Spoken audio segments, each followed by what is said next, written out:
हाय viewers, एक नई video के साथ आपके सामने हाजिर हैं। इस सीरीज़ में हम कॉस्ट एस्टिमेट से रिलेटेड बात कर रहे हैं। और इससे पहले की वीडियोस में हमने कॉस्ट एस्टिमेट देखा सिंगल मटेरियल के ऊपर किस तरह से रन किया जाता है CK11 के थ्रू, और फिर उसको मार्क और रिलीज़ किया जाता है CK24 से। इस वीडियो में हम एक ही स्क्रीन से पूरा पूरा कॉस्ट एस्टिमेट रन करेंगे, जो कि मल्टीपल मटेरियल्स के ऊपर भी हो सकता है और किसी मटेरियल की टाइप के ऊपर भी हो सकता है। मीन्स अगर मैं ये चाहूँ कि फिनिश गुड्स के सारे मटेरियल्स के ऊपर एक साथ मैं कॉस्ट एस्टिमेट रन कर दूँ, और उन मटेरियल के पीछे जो जो बॉम में मटेरियल अटैच हो, सेमी फिनिश और रॉ मटेरियल, वो भी सारे के सारे कॉस्ट एस्टिमेट उनका भी रन हो जाए, तो मैं उसके लिए CK40N यूज़ करूँगा। आइए देखते हैं किस तरह। CK40N, इसमें मैं एक नया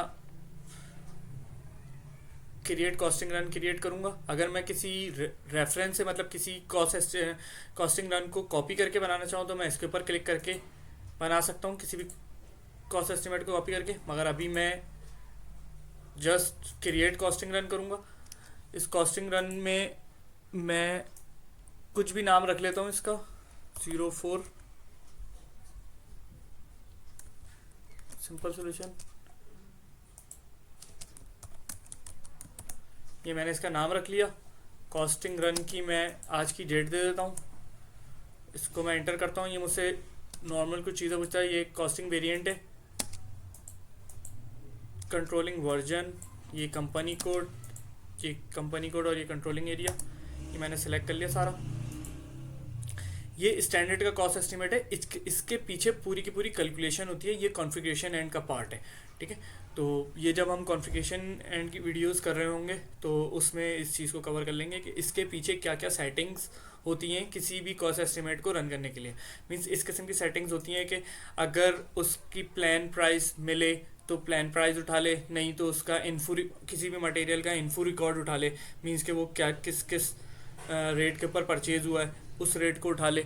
इस किस्म की सेटिंगें होती हैं कि किस चीज़ को उसने प्रायोरिटी देनी है, ठीक है। ये डेट में मैं आज की डेट ये सिलेक्ट करूँगा, और ये मेरी कॉस्ट एस्टिमेट की डेट होगी फ्रॉम और टू, मतलब कब से कब तक ये कॉस्ट एस्टिमेट वैलिड है, ठीक है। और ये क्वांटिटी स्ट्रक्चर मीन्स के इस किसी भी पर्टिकुलर जिन मटेरियल को मैं इस कॉस्ट एस्टिमेट रन के अंदर सेलेक्ट करूँगा, उसके जो बॉम की वैलिड डेट होगी, सही है, वो कौन सी डेट है, वो यहाँ से इस डेट के से उठाएगा उसको। इसको मैं सेव करवा देता हूँ। तो ये मेरा कॉस्टिंग रन जो है वो सेव हो गया। इसके नीचे प्रोसेस की विंडो ओपन हो जाती है। अच्छा, इसमें 5 स्टेप्स हैं: सिलेक्शन, कॉस्टिंग, एनालिसिस, मार्किंग और रिलीज़। ये मार्क और रिलीज़ ये हम CK24 से कर रहे होते थे, CK24 से, ठीक है। और ये वाली सारे तीनों काम हम CK11N से कर रहे होते थे। अभी हम एक ही स्क्रीन से सारे काम अंजाम देंगे। पैरामीटर्स और एग्जीक्यूशन, ये 2 कॉलम जो है वो इम्पोर्टेंट है। मैं पैरामीटर के ऊपर क्लिक करता हूँ, तो ये पैरामीटर्स से हम मटेरियल सेलेक्ट करते हैं, ठीक है। या हम मटेरियल सेलेक्ट कर सकते हैं, या फिर मटेरियल्स की टाइप्स, पूरी की पूरी टाइप भी सिलेक्ट कर सकते हैं। मीन्स अगर मैं चाहता हूँ कि फिनिश गुड, सारे के सारे फिनिश गुड के ऊपर मेरा कॉस्ट एस्टिमेट चल जाए, तो मैं यहाँ से जस्ट फिनिश गुड यानी कि फर्ट उसकी टाइप सेलेक्ट कर लूँगा।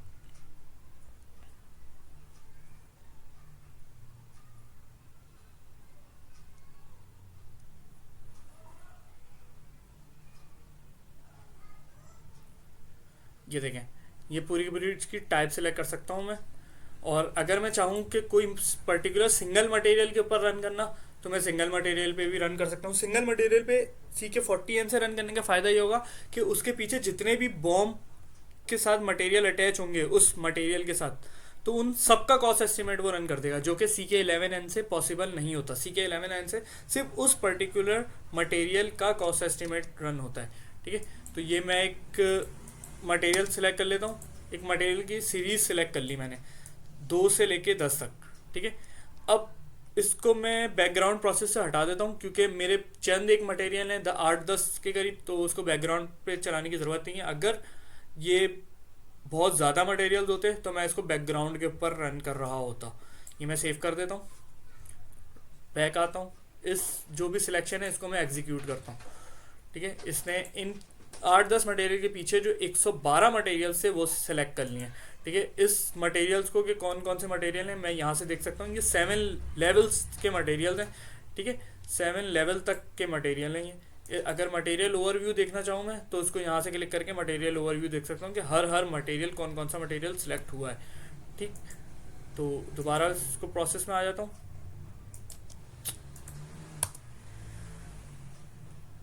अब मैं कॉस्टिंग पे क्लिक करता हूँ, यहाँ से बैकग्राउंड प्रोसेस का चेक हटा के मैं इसको सेव कर देता हूँ। दोबारा बैक आता हूँ और इस कॉस्टिंग को मैं एग्जीक्यूट कर देता हूँ। सही है, ये मेरी कॉस्टिंग एग्जीक्यूट हो चुकी है।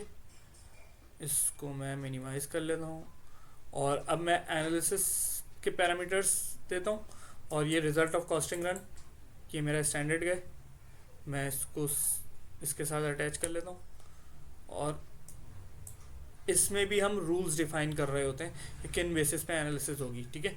ये मैंने कॉस्टिंग रन एनालाइज के लिए तैयार है, ठीक है। इसको मैं यस करके बंद कर देता हूँ और अब इसके बाद मैं इसको मार्किंग पे क्लिक करता हूँ, टेस्ट रन से हटा के बैकग्राउंड रन से भी हटा के मैं इसको यस करता हूँ, सेव करता हूँ। उसके बाद अगर मैं चाहूँ तो इसको टेस्ट रन के ऊपर चला के इसके रिजल्ट्स वगैरह देख सकता हूँ। अभी मैं सिर्फ गो थ्रू कर रहा हूँ कि किस तरह CK40N चलता है, इस वजह से मैं इतनी इन डेप्थ डिटेल में इसके एनालिसिस वगैरह के ऊपर नहीं जा रहा, ठीक है। और ये मार्किंग के ऊपर क्लिक कर दिया, मार्किंग को एग्जीक्यूट कर दिया। मार्किंग पे एग्जीक्यूट करने पे MM02 के ऊपर या MM03 के ऊपर मटेरियल की जो है वो फ्यूचर प्राइस अपडेट हो जाती है। जैसा कि मैंने जब सिंगल मटेरियल के ऊपर कॉस्ट एस्टिमेट चलाया था उस टाइम पर ये चीज़ डिटेल में बताई थी, तो इस चीज़ को आप वहाँ से रेफ़र कर लें और वहीं से देख लें, ठीक है। इसके बाद रिलीज़ पे क्लिक करता हूँ, रिलीज़ के पैरामीटर के ऊपर बैकग्राउंड रन और टेस्ट रन से मैंने चेक हटा दिया, ठीक है। इसको सेव करा के मैं यहाँ से इसको रिलीज़ एग्जीक्यूट कर देता हूँ और ये रिलीज़ के रिजल्ट्स मटेरियल मास्टर के ऊपर अपडेट हो गए, ठीक है। तो मटेरियल मास्टर के ऊपर रिलीज़ करने के ऊपर जो है वो कॉस्ट एस्टिमेट रिलीज़ करने पे जो अपडेट होते हैं वो करंट प्राइस, उसकी करंट स्टैंडर्ड कॉस्ट जो है वो अपडेट हो जाती है, ठीक है। तो अभी क्योंकि मेरे पास मटेरियल बहुत सारे हैं इस वजह से मैं एक एक मटेरियल जाके उसको ओपन करके उसकी मटेरियल मास्टर को व्यू नहीं करवा रहा। इस चीज़ को मैंने CK11N से जब सिंगल मटेरियल के ऊपर कॉस्ट एस्टिमेट चलाया था तो वहाँ पर ये चीज़ कवर करवा दी थी, ठीक है। तो आप इस चीज़ को वहाँ से रेफ़र कर लें।